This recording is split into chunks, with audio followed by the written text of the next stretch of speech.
Hello guys, welcome back to my channel. তো এই এপিসোডের শুরুতে আমাদের বক্সিং রিং দেখানো হয়, যেখানে আজ ইয়নজু বক্সিং ম্যাচ করতে চলেছে জ্যাংয়ের সাথে। অ্যান্ড এখানে ম্যাচ দেখতে আসা সমস্ত লোকেরা ইয়নজনকে ফেক চ্যাম্পিয়ন বলছিল। আজকের ম্যাচ এতটাও সহজ ছিল না, কারণ ইয়নজন জেতার জন্য নয় বরং হারার জন্য খেলছিল।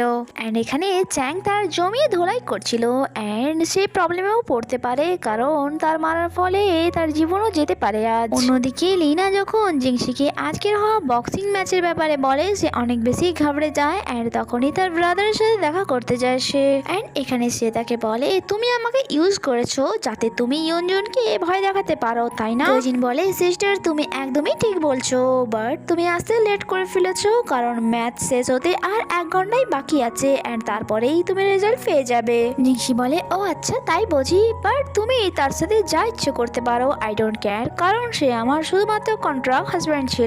তার জীবনে কোনো মূল্য নেই যে সে বাঁচলো কি মরলো।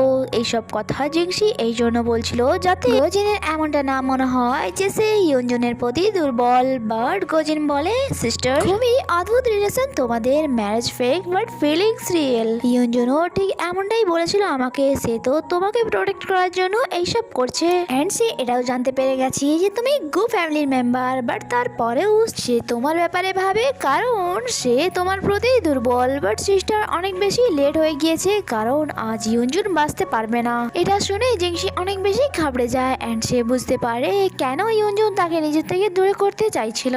জিংসি টাইম ওয়েস্ট না করে তখনই ইয়নজনের সাথে দেখা করতে বেরিয়ে যায়, যাতে সে তাকে বাঁচাতে পারে। অন্যদিকে আমরা ইয়নজনকে দেখি, যাকে চ্যাং মেরে মেরে তার অবস্থা খারাপ করে দিয়েছিল। সে অনেক বেশি ইনজার্ড হয়ে গিয়েছিল। অন্যদিকে আমরা জিংসিকে দেখি যে দৌড়ে দৌড়ে ইয়নজনের কাছেই যাচ্ছিল। তখনই তার কাছে তাঙের কল আসে, যে তাকে বলে তুমি প্রেগনেন্ট। বাট এখন এই সব কিছুতেই জিংসি কিছুই পরোয়া করে না, কারণ সে ডিসাইড করে নিয়েছিল যে কোনো কন্ডিশনই হোক না কেন সে ইয়নজনের সাথ ছাড়বে না, কারণ যে তাকে প্রোটেক্ট করার জন্য নিজের জীবন ঝুঁকিতে ফেলেছে সেই তার আসল ভালোবাসা।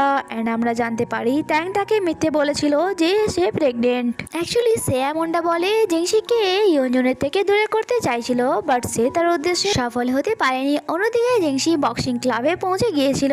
এন্ড আমরা ইয়নজনকে দেখি যে বক্সিং তো করছিল, বাট তার অবস্থা অনেক বেশি খারাপ হয়ে গিয়েছিল। এন্ড চ্যাং এর এক শেষ পাঞ্চে সে অজ্ঞান হয়ে পড়েই যাচ্ছিল। এন্ড এখানে এসে জিংসিকেও দেখে নেয়। জিংসি এখানে অনেক বেশি স্যাড হয়ে গিয়েছিল, এটা ভেবে যে শুধুমাত্র তার জন্য ইয়নজুন নিজেকে প্রবলেমে ফেলেছে। আজ তো এটা প্রমাণ হয়েই গেল যে ইয়নজুন সত্যিই জিংসিকে অনেক বেশি ভালোবাসে। এখানে ইয়নজুন ইনজার্ড অবস্থায় জিংসির দিকে হাত বাড়াচ্ছিল যাতে তার হাত সে ধরতে পারে। এন্ড জিংসি অনেক বেশি স্যাড হয়ে গিয়েছিল, ইভেন তো তার চোখে পানিও চলে আসে। এন্ড সিন এখানে কাট হয়। এরপর ইয়নজুনকে অনেক বেশি ইনজার্ড অবস্থায় আমরা বাসায় দেখি, যেখানে জিংসি তার আঘাত জায়গায় মলম লাগিয়ে দিচ্ছিল। জিংসি তো এটা ভেবে খারাপ লাগছিল, শুধুমাত্র তার জন্য ইয়নজুন তার কেরিয়ার বিপদে ফেলেছে। এরপর হয়তো সে কোনোদিনই বক্সিং এ কামব্যাক করতে পারবে না। ইয়নজুন বলে, আমার মনে হচ্ছে তুমি আমাকে ভালো করে চেনো। জিংসি বলে, হ্যাঁ একদম, আমি তো ভালো করেই জানি যে তুমি স্বার্থপর, বাট এটা জানতাম না যে তুমি এত বড় বোকা। তুমি আমার জন্য অনেক কিছু সহ্য করেছো, তোমার এখন কতটা কষ্ট হচ্ছে তা আমি ফিল করতে পারছি। জিংসি এখান থেকে চলে যাচ্ছিল, কারণ সে চাইছিল না যে তার জন্য ইয়নজুন প্রবলেমে পড়ুক। বাট ইয়নজুন তাকে যেতে দেয় না। এন্ড বলে, তাহলে তুমি কেন এসেছিলে, তোমার কি আমাকে নিয়ে চিন্তা হচ্ছিল? এটা বলেই সে অজ্ঞান হয়ে যায়। তাই জিংসিও তার কাছে এসে বসে পড়ে। এন্ড তাকে বলে যে, হ্যাঁ আমি চাই না যে আমার কারণে তোমাকে আর প্রবলেমে পড়তে হোক, শুধুমাত্র আমার জন্যই আজ তোমার এই অবস্থা। আমার জন্য তুমি এইসব করেছো যখন কি তুমি জানতে যে আমি গু ফ্যামিলির মেম্বার, যখন কি আমার ব্রাদার তোমার ক্যারিয়ার নষ্ট করে দিয়েছে। এন্ড সে এখানে ইয়নজনকে হাক করে নেয়। সিন কাট হয়। এন্ড নেক্সট মর্নিং এর সিন আমাদেরকে দেখানো হয়, যেখানে ইয়নজন যখন তার চোখ খুলে তার পাশে জিংসিকে দেখতে পায় না সে। আর তখনই বাইরে থেকে জিংসির চেঁচানোর আওয়াজ সে শুনতে পায়। এন্ড অনেক ঘাবড়ে দৌড়ে বাইরে গিয়ে জিংসিকে খোঁজা শুরু করে। বাট টেনশনের তো কিছুই ছিল না, কারণ আমরা দেখি জিংসি তো এখানে মোরগ ধরার চেষ্টা করছিল। অ্যাকচুয়ালি সে ইয়নজনের জন্য চিকেন স্যুপ বানাবে, তাই সে এখানে মুরগি তো ধরে নেয়, বাট আবারও মুরগি তার হাত থেকে পালিয়ে যায়। এরপর ইয়নজুন জিংসির আঘাত লাগা জায়গা পানি দিয়ে ওয়াশ করছিল যাতে তার কোনো ইনফেকশন না হয়ে যায়। অ্যান্ড তারা একে অপরকে অনেক কিছু বলতে তো চাইছিল বাট বলতে পারছিল না। জিংসি বলে প্রথমে তুমি বলো। ইয়নজুন বলে প্লিজ তুমি এখান থেকে যেও না, আমি তোমার সাথে যা করেছি তা ভেবেই আমি এখন পস্তাচ্ছি, তাই প্লিজ তুমি এখান থেকে যেও না। যা শুনে জিংসির ফেসে স্মাইল চলে আসে। অ্যান্ড জিংসি তো নিজেই ইয়নজুনকে ছেড়ে কোথাও যেতে চাইছিল না, বাট সে তাকে জ্বালানোর জন্য বলে কি হলো, এতদিন তো তুমি আমাকে এখান থেকে চলে যাওয়ার জন্য বলছিলে, বাট এখন থেকে যাওয়ার জন্য কেন বলছো? যদি আমি না থাকি ওকে আমি এখন যাচ্ছি। অ্যান্ড সে চলেই যাচ্ছিল, বাট ইয়নজুন তাকে ক্লোজ করে হাগ করে নেয়।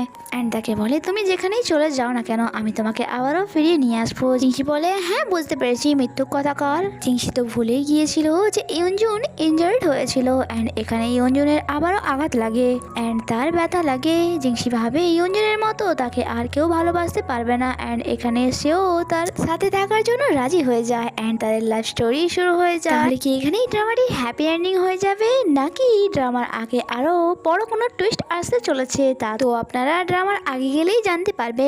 জিংসি এখানে আবারও মুরগি ধরে নিয়ে চলে যায়। এরপর সেই ইয়নজুনের জন্য স্যুপ বানিয়েছিল যা ইয়নজুনের অনেক বেশি টেস্টি লেগেছিল।